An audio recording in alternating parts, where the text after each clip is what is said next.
जंगल के राजा शेर के नेतृत्व में सब मिलजुल कर रहते थे, लेकिन उस जंगल का सबसे प्यारा प्राणी था गोलू हाथी।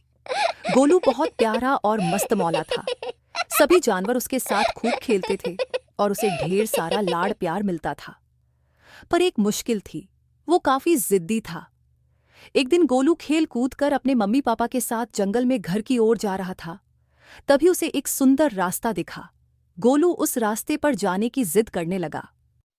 मम्मी पापा, वो रास्ता देखो ना कितना सुंदर है, वहाँ चलो ना, वहाँ खेलेंगे। नहीं बेटा, वो रास्ता सुरक्षित नहीं है, वहाँ कई खतरनाक जगह हैं।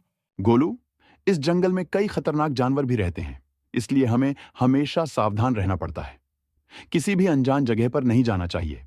तभी गोलू तेज तेज से रोने लगा और जिद पकड़ ली कि उसे अभी उस रास्ते पर जाना है। लेकिन मम्मी पापा की डांट सुनकर वह चुपचाप घर वापस आ गया। रात को जब सभी सो रहे थे, गोलू के मन में बार बार वही बात चल रही थी, वो दूसरा रास्ता कैसा होगा।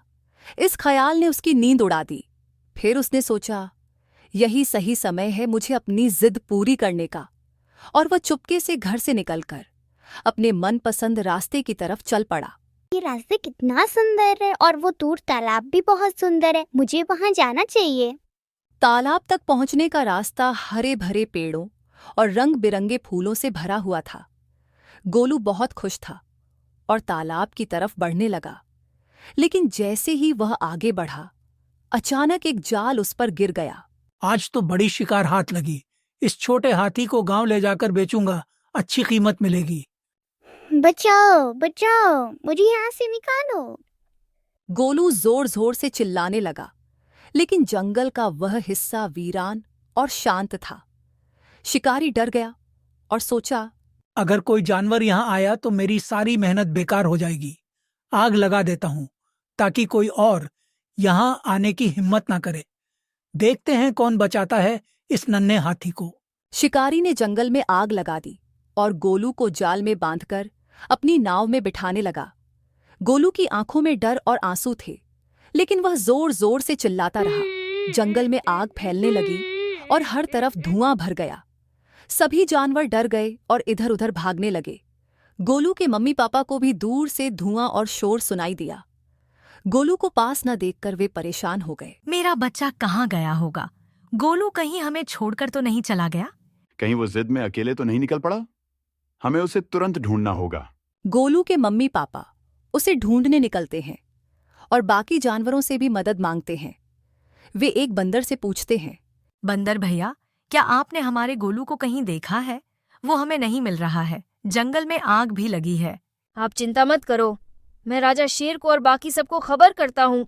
बंदर ने तुरंत जंगल के राजा शेर को ये बात बताई कि जंगल में आग लगी है और गोलू हाथी भी गायब है।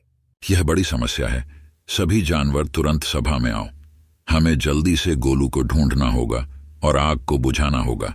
सभी जानवर सभा में इकट्ठा हुए। सभी ने सोचा कि आग को कैसे बुझाया जाए और गोलू को कैसे ढूंढा जाए। हम पेड़ों से गीली पत्तियां तोड़कर आग पर डाल सकते हैं, इससे आग फैलने से रुकेगी। हाथियों, तुम दूसरे तालाब से पानी लेकर आओ और अपनी सूंड से आग बुझाओ। बाकी सभी जानवर आग बुझाने की कोशिश में लग जाओ।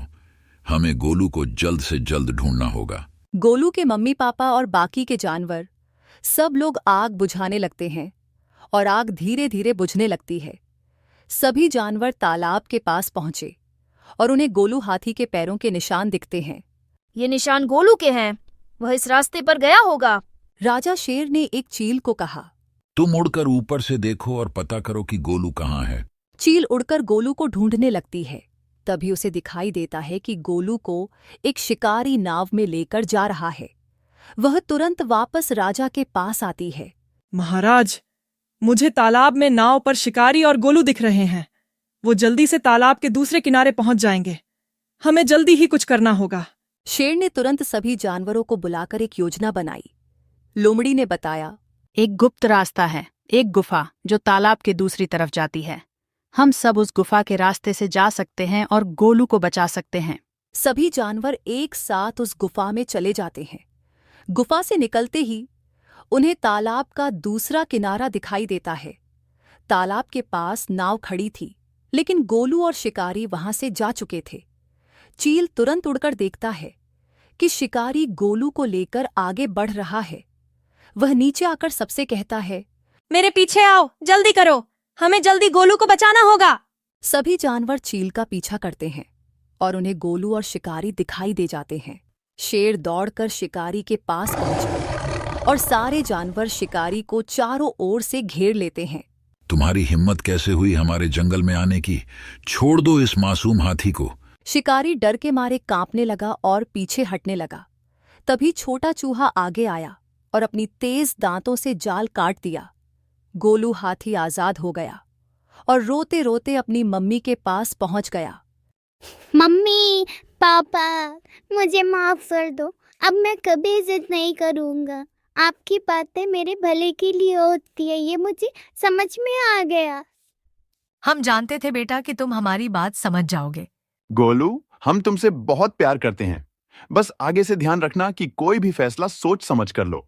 शेर ने शिकारी को जंगल से भगा दिया और सबने मिलकर तय किया कि जंगल की सुरक्षा और कड़ी की जाएगी।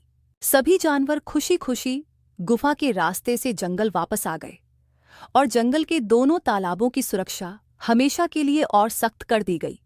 और इस तरह गोलू हाथी ने सीख लिया कि माँ बाप की बात सुननी चाहिए और बिना सोचे समझे कभी जिद नहीं करनी चाहिए। जंगल एक बार फिर से खुशियों से भर गया और सभी जानवर तालाब के पास आकर फिर से अपनी पुरानी मस्ती में लौट आए। इस कहानी से हमें यही सीखने को मिलता है कि बड़ों की बात हमेशा हमारे भले के लिए होती है।